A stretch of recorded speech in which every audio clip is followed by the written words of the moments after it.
vamos dar início à aula aberta sobre a dívida pública, uma iniciativa da Auditoria Cidadã, entidade sem fins lucrativos, que visa apurar e divulgar a questão da dívida pública nas esferas federal, estadual e municipal.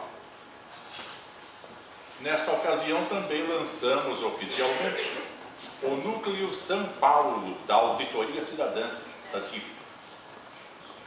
Gostaríamos de agradecer a todos os presentes pelo comparecimento, e em especial à Escola de Aplicação, por ceder este excelente auditório e toda a sua estrutura para a realização do evento.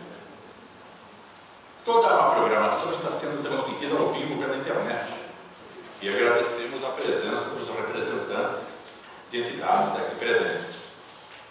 De coração querido, agradecemos ao Mauro Silva, secretário da Consavesp, ao Renato Albano Júnior, vice-presidente de Assuntos Jurídicos da Associação Nacional dos Auditores Fiscais da Receita Federal, aqui. Muito obrigado pela presença. Ariovaldo Cirello, presidente da Associação Paulista dos Auditores Fiscais da Receita Federal, a APAFISC. Jorge Luiz Júnior, diretor assistente do Movimento contra a Corrupção de Osasco. Obrigado pela presença. Wilson Ribeiro, CELCEP com Lutas, dirigente. Agora nós gostaríamos de chamar aqui à frente o professor Marcelo Arnerman, digníssimo professor do curso de Gestão de Políticas Públicas da Escola de Artes, Ciências e Humanidades da USP-Leste, por gentileza.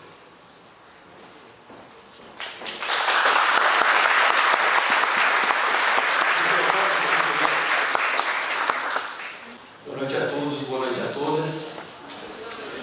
Alegria estar aqui, nesse momento particular, em face à juventude que nós encontramos nesse ambiente, nesse momento. E eu, particularmente, quando nós terminávamos aquelas manifestações de rua recentes aqui em São Paulo, quando nós concluíamos, eu apontava, e é a minha impressão, de que aquela bolacha elaborada pela Maria Lúcia, ela elucidava o caminho, ela apontava o caminho. E o que se percebe, talvez com a presença da juventude hoje aqui, é exatamente essa busca de uma direção moral e intelectual para a sociedade brasileira, não só para a juventude. Eu particularmente estou convencido que a Carmen, Maria Lúcia e esse time com o qual eu começo a conviver e que oficialmente hoje é tornado público como núcleo da Auditoria Cidadã da Dívida daqui de São Paulo, eu acredito que nós tenhamos sim juntos a capacidade de dar essa direção moral e intelectual, apontando para um elemento importante e fundamental, que os dogmas, consideremos dogmas as verdades imunizadas, aquelas verdades não sujeitas à prova, aquilo que nós acreditamos piamente, sem nos darmos conta na ilusão que nós caímos. Então, a maioria da sociedade brasileira hoje está convencida de que a dívida pública está paga, de que nós não temos dívida pública. O senso comum da sociedade brasileira pensa isso. Eu dialogo com os meus alunos e a maioria deles diz: não, mas professor, a dívida está paga, nós estamos lá discutindo direito financeiro. A gente começa a desvendar esses mistérios e, verdadeiramente, essa ideia de que a dívida pública está paga nada mais é do que um dogma, uma verdade imunizada que precisa necessariamente ser compreendida por nós, entendida por nós, para que nós superemos esse estágio, e certamente isso vai conduzir à superação desse estágio letárgico que a sociedade brasileira vivia até recentemente. Então, nesse tocante, me pedem Carmen e Maria Lúcia, e eu faço aqui de forma muito humilde isto, porque eu sou parte desse núcleo, eu sou um ativista, eu sou um professor, mas eu sou essencialmente também um ativista, eu sou um cidadão. Eu me perguntava e perguntaria a vossas senhorias: seria este o fim da história? Sim, porque quando nós olhamos para os indicadores que a Carmen e Maria Lúcia nos apresentarão hoje, nós diríamos: estamos condenados. nós não temos futuro. O meu filho não terá futuro. A considerar a bolacha orçamentária, a considerar que nós gastamos hoje 42% aproximadamente do bolo orçamentário da Receita da União com pagamentos e rolagem dos serviços e da dívida pública, não há futuro. Então a pergunta é o fim da história? Ou é uma alienação do futuro? Venderam o nosso futuro e não nos perguntaram?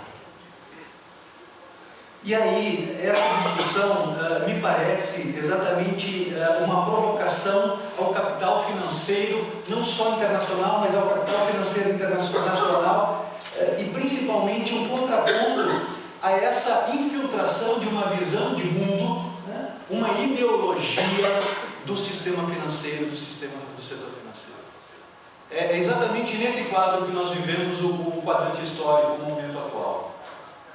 A ideologia do sistema financeiro é hegemônica e ela gera exatamente esta verdade absoluta que nos põe numa posição de aquietamento, né?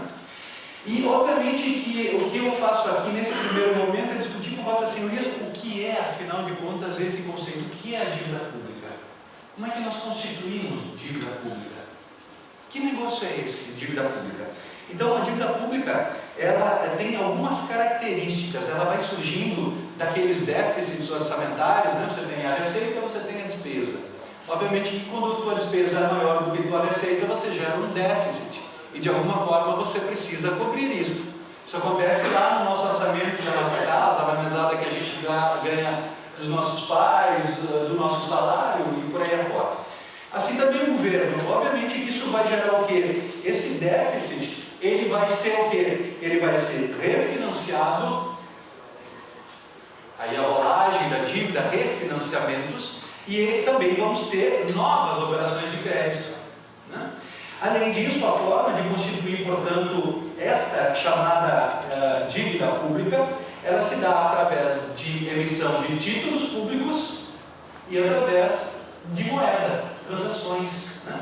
Quando nós pensamos os títulos públicos, eles vão formar o que a gente define como dívida pública mobiliária. A gente ouve isso, né? Quando a gente ouve dívida mobiliária, a gente imagina de imóveis, né? Não tem absolutamente nada a ver com imóveis. Ela está ligada exatamente a essa ideia de títulos públicos. Ou também essa dívida se materializa, se consubstancia através de contratos. E esses contratos se dão com organizações multilaterais, com agências governamentais e também com os bancos privados. Obviamente que talvez o que nos chame muito a atenção são os chamados títulos da dívida pública. E obviamente que os títulos da dívida pública, eles são títulos com renda fixa, que buscam o quê? A atração dos capitais. Obviamente, dentro de um sistema capitalista, isto é imprescindível, principalmente para a concentração de capital. E, obviamente, essa oferta pública, ela normalmente deveria ser uma oferta pública, e as colegas que seguirão aqui na fala, elas vão mostrar para a gente que esta oferta não é tão pública assim. Se Vossas Senhorias decidirem comprar um título da dívida pública amanhã, certamente terão que contar com no mínimo um intermediário, porque diretamente não conseguirão fazer. E obviamente temos aí umas figuras chamadas dealers, bonitos nomes, né? O anglicismo, então cabe muito bem para um país com baixos indicadores de cultura. Então quando o sujeito fala o anglicismo, ele é um sujeito que conhece da matéria. Então nós vamos ver os dealers, por exemplo, que são agentes que têm o privilégio na compra desses títulos. Mas por que esse privilégio é dos dealers que nem vivem no país, não raro, e não de Vossas Senhorias? Não diz o artigo 1º da Constituição que todo o poder emana do povo, que diretamente ou por meio de representantes vai exercê-lo? Eu acho que é um pouco disso que nós estamos buscando aqui. Nós estamos querendo entender um pouco melhor as coisas. Nós não estamos mais querendo deixar que falem por nós. Nós estamos querendo falar nós. Obviamente que aí nós poderíamos discutir isso do ponto de vista como isso impacta no orçamento, qual é a relação com o PIB, né? Isso daria uma série de discussões que estão centradas essencialmente em 3 eixos, eu diria: política econômica e política fiscal. Qual é o problema? O O problema está exatamente no terceiro eixo, e o terceiro eixo é o quê? A política social. Então, quando a gente for ver hoje, por exemplo, os dados da Maria Lúcia ou da Carmen, nós perceberemos o quê? Nós perceberemos, por exemplo, que quando se fala de alguma forma de subvenção ou investimentos do governo, né, nós normalmente ouvimos a crítica das pessoas aos programas sociais, ao Bolsa Família, Vale Gás. Então, normalmente o Bolsa Família é o carro-chefe das críticas nacionais. E aí eu sempre faço essa pergunta aos meus interlocutores: quanto nós gastamos por ano do orçamento da União para atendermos praticamente 30% da população brasileira que vive em situações delicadas? Aproximadamente 20 bilhões de reais. Agora, se nós estamos falando que consumimos 42% do orçamento geral da União com dívida pública, que valor nós estamos falando?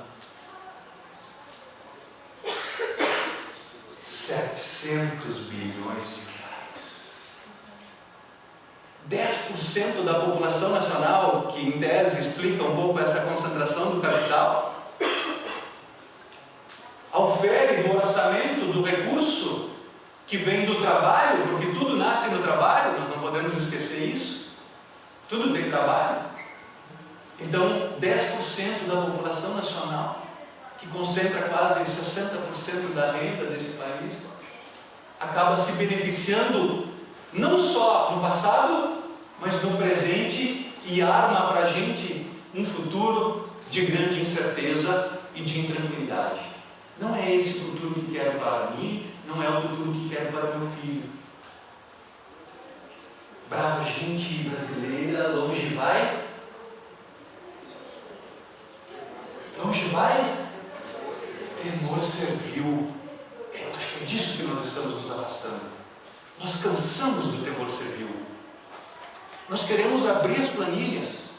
Nós queremos olhar os orçamentos. É o que a gente discute, né, Ana? André, lá no curso de gestão de políticas públicas, né? Me dá teu orçamento que te direi quem és. Conversa com o prefeito. Ele, não, porque eu sou bom, eu sou o cara. Me dá teu orçamento que eu te direi quem és. E assim vamos olhar o orçamento, e quando nós olharmos o orçamento, nós vamos superar os nossos dogmas. Nós nunca mais vamos levantar a palavra contra o Bolsa Família, porque nós saberemos quem de fato se beneficia do orçamento desse país e quem se beneficia dos embustes políticos partidários que são perpetuados do passado para o presente e, obviamente, como nos explicou bem o Maquiavel, por uma questão de manutenção do poder, também para o futuro. Não queremos que saquem contra a gente, contra o futuro. Então, é importante que atendemos para isso. Política econômica, política fiscal e política social. O que o país precisa? Certo? Eu poderia trazer outros dados, quero só chamar a atenção ainda de que, assim como nós não somos ouvidos, os banqueiros são ouvidos semanalmente no Ministério da Fazenda e do Banco Central. Eles têm todas as informações semanalmente, além do lobby, obviamente, né, que eles sustentam. Eles sustentam os intelectuais para virem fazer as falas em defesa das suas teses, e para isso as universidades brasileiras são realmente fantásticas, porque elas reproduzem essa lógica. E obviamente que aí a gente pode ir concluindo, chamando a atenção de que essa discussão de auditoria cidadã da dívida não é uma discussão nossa, só no Brasil.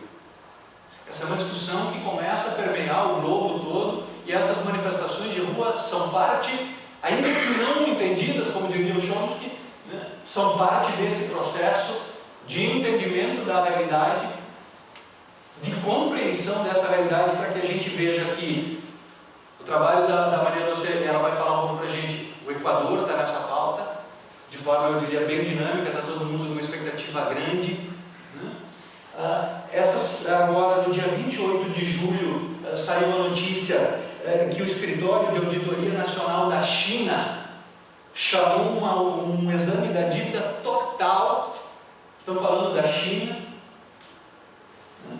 E aí nós vimos aí, no próprio livro da Maria Lúcia, a gente pode ver, né, os países lá, Portugal, Espanha, a Holanda, enfim, e aí os países nórdicos que estão atravessando exatamente essa discussão. Portanto, ela é uma discussão atual, ela é uma discussão internacional, ela é uma discussão que começa a nos chegar e ela vai nos desafiar do ponto de vista dos dogmas, vai nos desafiar do ponto de vista das verdades, para que nós possamos construir novas verdades e para que nós possamos resgatar o futuro desse país, para que tenhamos de fato uma pátria livre. Livre. Hoje, não estou convencido dessa liberdade. E o orçamento me diz que eu literalmente não passo de um escravo. Estou errado, Carmen?